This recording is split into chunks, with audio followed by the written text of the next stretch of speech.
I'm going to ask you for your thoughts on what we've seen in just a moment. I actually want to start with what Joe Schmidt will have made of today and what the Australians who are tucked up in their team room will have learnt, made of and be thinking off the back of essentially what many people are saying is a Lions test team that's been in action today. No, Joe, I was actually exactly in that train of thought, because we're looking at this a lot of the time through the Lions lens, but then like you got to think, like, let's imagine we're the Aussies now, just sat down watching that, and you're going to think every team who goes to them at breakdown is getting really good success. Like they're really slowing them down and stopping their attacking game going. And then you'd also be there sat as the Aussies thinking, the Lions, no disrespect, right? They've been very dominant in the scrums, but they have to remember as well, they're scrummaging against a lot of guys who haven't got international experience, who are 21 to 23 years of age. So you've got to take that with a pinch of salt. So they're going to be scrummaging against a much different Australian team. So the Aussies are going to be thinking, let's take their scrum away from them. Let's take their attacking breakdown away from them, and let's really challenge their line out where teams haven't really challenged their line out.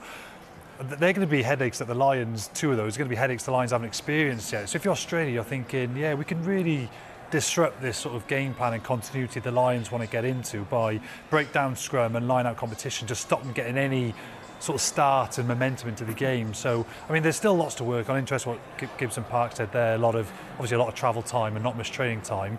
That's why I think the Lions were keen to get rid of the midweek game next week, so then they hand his Park up.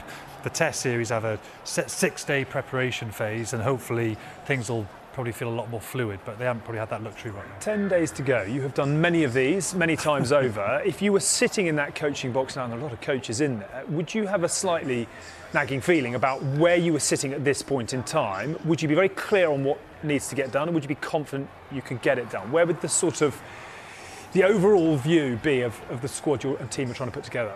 Yeah, I think, we've kept talking about it, the breakdowns and the continuity. You'd want to feel is better, but when you've got a week to do it, you could have a really good intense session on the Tuesday next week, and actually you're talking about two good teams playing against, so whoever's not in the test team, when you're doing that training, you've got the intensity within your own camp, so you can really put it up a gear, I think, and then you start to get that continuity. And you look, someone tries scored, the one just on half time, and all the build up to that, you're saying, there you are, you just hold all that because there's the game, and being able to just actually then, say, have that continuity, which comes through that breakdown and regrouping, to be able to keep sides under pressure, and defensively as well. I think there's more to come out that way, just if from intensity, hits and follow-up hits. It's interesting you use that word intensity. Can you just give us an idea? When you look at Syrian in '97, that test team was forged through some very, very tough midweek and weekend games before they reached the Springboks. With the greatest respect to Australia, it feels like there's going to be an absolute gulf in what they are playing at the moment relative to what's going to come at them from the Wallabies. From a player's perspective, when the gap is such, just give us a little sense of how you navigate that, and how, what sort of a performance we should be expecting from the Lions come that first test.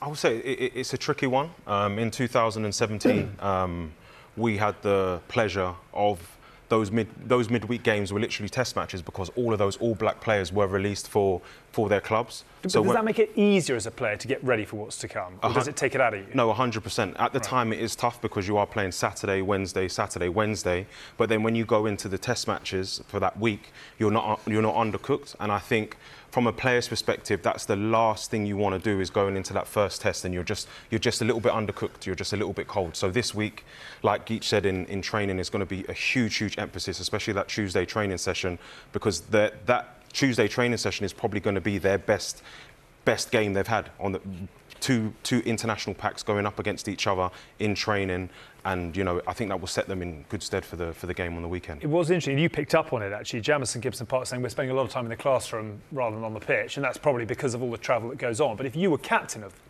this squad, would you actually be saying to Andy, we actually need to get a bit of shoulder on here, and we need to get we need to get into the physical stuff amongst ourselves, or have you got to be already starting to taper for what's to come?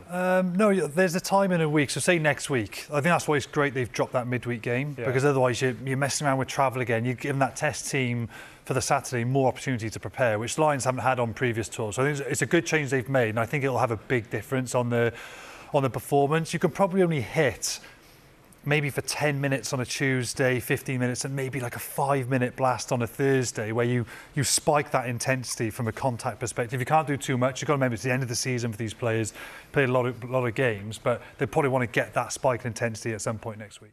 Fair play, Ellie. Well worth asking the question, but I'm not sure he was noted for his sidestep back in the day, more sort of coming straight through the front door, but he's very good when it comes to deflecting the media questions. What do you think has clarified in the mind of Andy Farrell off the back of this one? Does it feel like he's got his team and there's work to be done, or is he still looking for his team? No, I think he'll pretty much know. I think 7 is going to be an interesting choice, because I think there's something there that just needs to be nailed. Where would you be going? I'd be tempted to be going Jack Morgan. Yeah. Right. Okay. You've nodded. Yeah. You know a bit about it. My guy, Geach. Really? Yeah. Okay. Interesting. Because he had that intensity and game involvement at 7. I think they'll stay with the big 6, because they have to put pressure on the line out. Yeah. It's got the set piece. Chesham over Byrne? At the moment, yes. Yeah. And then otherwise, fullback is the other one with Kinghorn being injured, whether Hugo Keenan presumably will play on Saturday. Yeah. He just needs game time, I think, and he comes through that. He's likely to be then the preferred 15. Yeah. Should we have a look then, just a couple of incidents from that second half? One good for the Lions, one with an area of concern. The Gary Ringrose try, first of all. I'm going to come to you as a wannabe outside centre. But again, we're talking about it sort of in the first half. When they find the flow, it looks really good. The challenge for the Lions is in finding it regularly and getting these patterns up and running. But what did you make of this? No, it was great play. It starts from the line out, a good dummy maul drive, and then Gary Ringrose picks a good line and a pass to Marcus, and Marcus shows his class with a nice little kick through.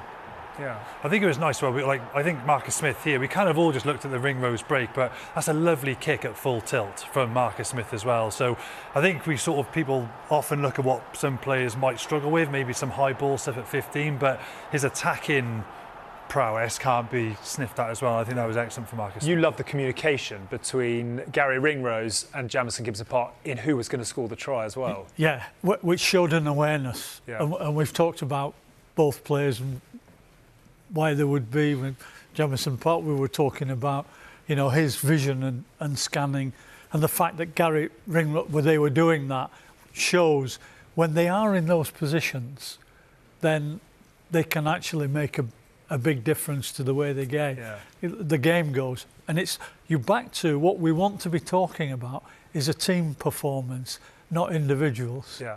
In a way, and I think that's what Andy Farrell will be looking for, is just that overall continuity. He did mention it again, of just putting these back to back 5 minutes together. Yeah. And then you just see the team performance start to build. Yeah.